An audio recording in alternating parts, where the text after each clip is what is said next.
Tung tung tung tung tung tung tung tung tung sahur versus Pierre Simon Marquis de Laplace.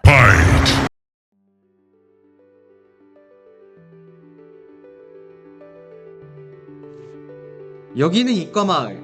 이과들만 살지만 뭔가 이상한 마을이에요. 업적이 많아질수록 이과마을의 이과생들만 고통을 받기 때문에 유명한 과학자가 아니면 공식을 많이 못 만들게 해요.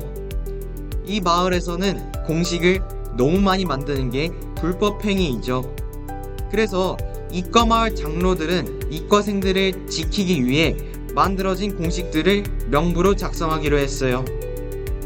그런데 갑자기 지나가는 수학자 1이 미친듯이 많은 공식을 만들어요. 이것 때문에 이과생들이 너무 고통을 받으니까 이과마을 경찰들이 출동해서 수사를 하게 됩니다. 결국 범인인 지나가는 수학자 1을 검거하여 특수폭행죄로 체포를 하게 되는데요. 그런데 이 사람 이름을 들어보니 다들 어디서 한 번쯤은 들어봤을 법한 이름이네요. 바로 라플라스였습니다. 라플라스가 처벌을 면제받기 위해선 자신이 이과생들에게 고통을 줄 만큼 위대한 수학자라는 사실을 증명해야 됐어요. 그럼 저희 한번 이과마을의 경찰이 되어 지나가는 수학자 1이라고 부르기엔 아까운 라플라스의 인생에 대해서 알아볼까요?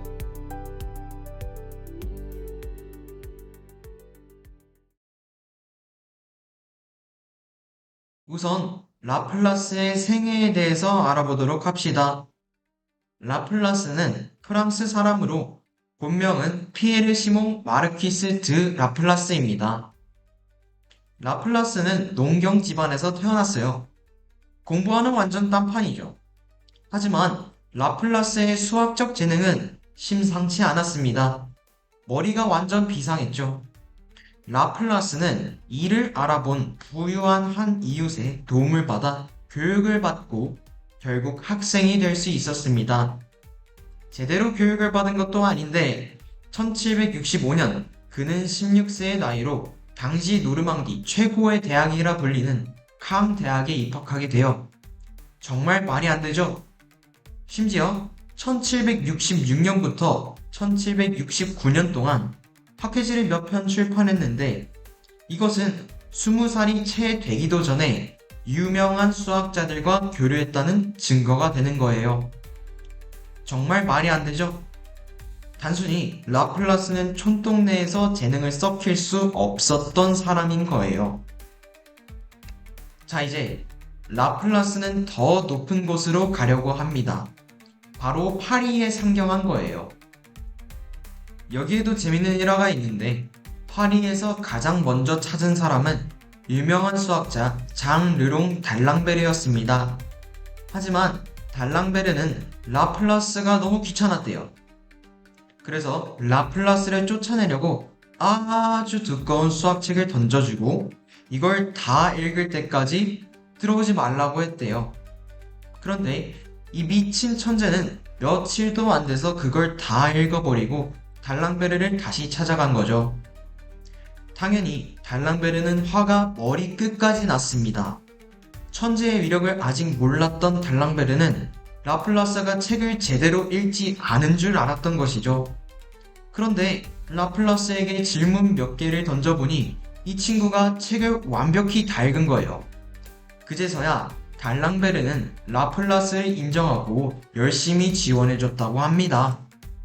이후 라플라스는 달랑베르의 소개를 받아 파리 군관학교에서 교편을 잡고 1773년 프랑스 과학 아카데미의 회원이 되며 행복한 결혼 생활까지도 즐기게 됩니다. 라플라스는 정말 많은 업적을 세웠지만 영상 분량상 천체 역학 분야만 한번 다뤄보도록 할게요. 17세기의 뉴턴이 만유인력 법칙을 발견한 이후 유럽의 과학자들은 이에 대해 왕성한 연구를 이어갔어요. 라플라스도 예외는 아니었죠.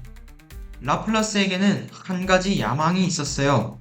바로 그간 밝혀진 천체역학의 모든 지식을 집대성한 하나의 연구서를 쓰고자 한 거예요. 결국 그는 자신의 인생을 갈아 넣어 인생의 역작, 천체 역학을 출판하게 됩니다.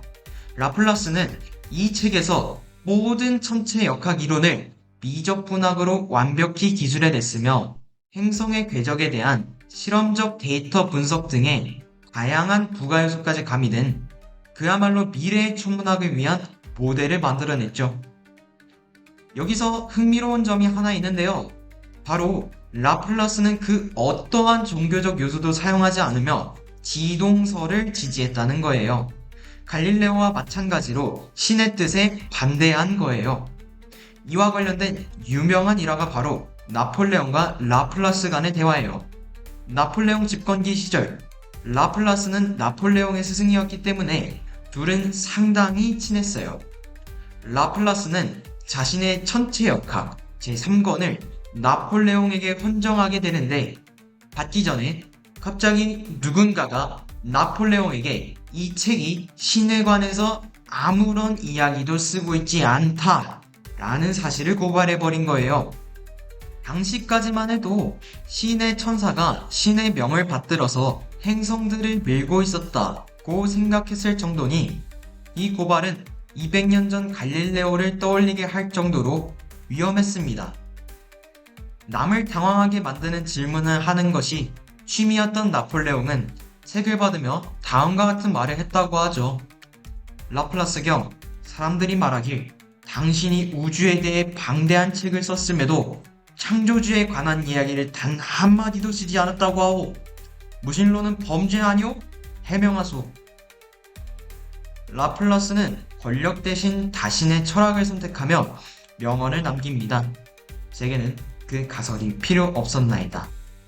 나폴레옹은 정말로 흥미로웠다고 하네요. 그런데 천체 역학이 칭송받는 데에는 또 다른 이유가 하나 있어요. 바로 어려운 개념들을 해석하기 위해서 라플라스가 스스로 도입시킨 수많은 응용된 이론들 때문이에요. 대표적인 예시로는 라플라스 변환, 그리고 라플라스 방정식이 있어요. 아니, 갑자기 이게 뭔 소린지 하나도 모르겠죠? 일단 미분 방정식부터 설명해 줄게요. 여기 한 함수랑 미분된 함수가 서로 더했더니 0이라네요. 이거 저희가 알고 있는 방정식들이랑 형태가 좀 다르죠? 이처럼 어떤 함수를 미분한 형태들로 이루어진 방정식을 미분 방정식이라고 해요. 그런데 라플라스가 어떤 미분 방정식을 풀려는데 이 천재도 너무 어려운 거예요. 그래서 조금 고민하더니 뚝딱뚝딱 무언가를 조합하여 갑자기 변환 하나를 만들었어요. 이게 라플라스 변환이에요. 이 라플라스 변환을 하면 미분 방정식을 저희가 잘 알고 있는 일반적인 방정식으로 만들 수 있습니다. 정말 미친 거죠. 그동안 풀 수 없었던 미분 방정식들도 풀 수 있는 방법을 제공해 준 겁니다. 다음으로 라플라스 방정식인데요. 이것에 대해서 한번 자세히 다뤄보도록 하죠. 자, 시작해보죠. 우선 이걸 이해하려면 라플라시안에 대하여 알아야 합니다. 무슨 역삼각형의 제곱이 되어 있죠? 역삼각형은 될 연산자라고 있고요. 미분이랑 비슷한 거라 생각하면 됩니다. 즉, 역삼각형의 제곱이 되어 있다는 건 그 함수를 2번 미분한 거랑 비슷한 거예요. 그런데 역삼각형이 하나만 붙으면 이 미분된 함수는 특별한 의미를 가지게 됩니다. 바로 벡터가 되어버리는 건데요. 벡터가 크기와 방향을 가지는 물리량이라는 사실은 알고 있겠죠? 이 벡터는 어떤 점에서 물체를 딱 놨을 때 그 물체가 내려가는 방향에 정확히 반대 방향을 가지고요. 그 벡터의 크기는 물체가 내려가는 경사면의 가파른 정도를 뜻합니다. 자, 이제 라플라스 방정식을 이해해 볼까요? 그렇다면 라플라스 방정식의 의미를 생각해 보죠. 사실 라플라스는 중력 현상을 해석하기 위해 이 식을 제안했지만 사실 온도나 전기장이 생성되는 영역들에서도 사용이 됩니다. 온도로 간단한 예시를 들어볼게요. 여기 온도 분포가 다음과 같은 정사각형 철판이 있다고 해봐요. 만약 이 5번 지점의 온도가 현재 5번의 온도보다 낮다면 어떻게 될까요? 그래프는 다음과 같을 거예요. 이 그래프에 해당하는 함수식에 역삼각형을 씌우면 대충 이런 모양이 나올 겁니다. 모두 벡터가 나가는 방향이죠? 즉, 저 지점은 주변보다 항상 온도가 급격하게 낮아집니다. 무한히 많은 시간이 지나 열평형 상태에 도달하게 되면 저런 현상은 발생할 수가 없겠죠? 따라서 5번 지점의 온도는 저것보다는 높을 것 같네요. 만약 반대로 너무 크면 어떻게 되나요? 함수식에 역삼각형을 갖다 붙이면 이번엔 모두 들어가네요. 즉, 시간이 지날수록 온도가 낮아진다는 겁니다. 결국 이 과정이 반복되다 보면 5번 지점의 온도는 주위를 둘러싼 점들의 온도의 평균이 될 거예요. 이것을 나타내는 것이 결국 라플라스 방정식인 거죠. 함수식의 역삼각형을 씌운 것이 다시 평형을 이루니까 역삼각형을 한 번 더 씌웠을 때 0이 되어야 된다는 원리입니다. 조금 어렵죠? 괜찮습니다. 원래 어려운 거니까요. 이 영상을 보시는 초등학생, 중학생 여러분들께 한 가지 고백 하나 하자면 사실 이 영상을 만드는 저희는 영재고생입니다.